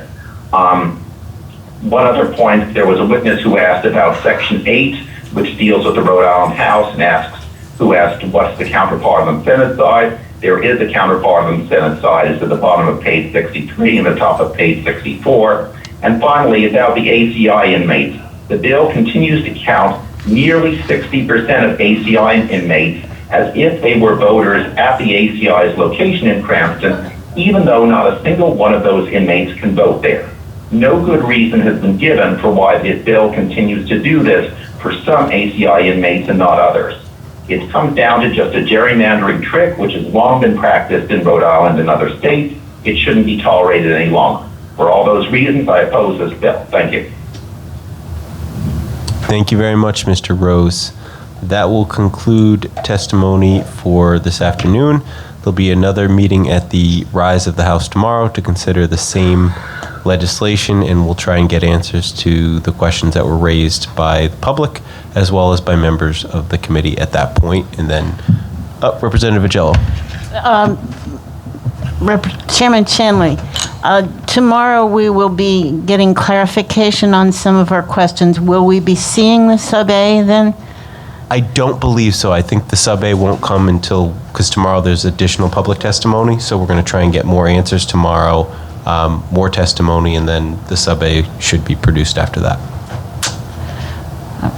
So the public will be testifying on the existing bill then? Correct. Okay. So we come at 3:30 and then again at the Rise, right? Correct. There'll be two meetings of this committee tomorrow, one at 3:30 and one at the Rise of the House. 3:30, the 3:30 meeting will not be for consideration of this legislation. If you're interested in this legislation, that meeting will be at the Rise of the House, somewhere around 5 p.m. Any further questions or comments from members of the committee? Seeing none, I'll take a motion to adjourn. Adjourn. Moved and seconded. Thank you, everybody, for participating. Thank you.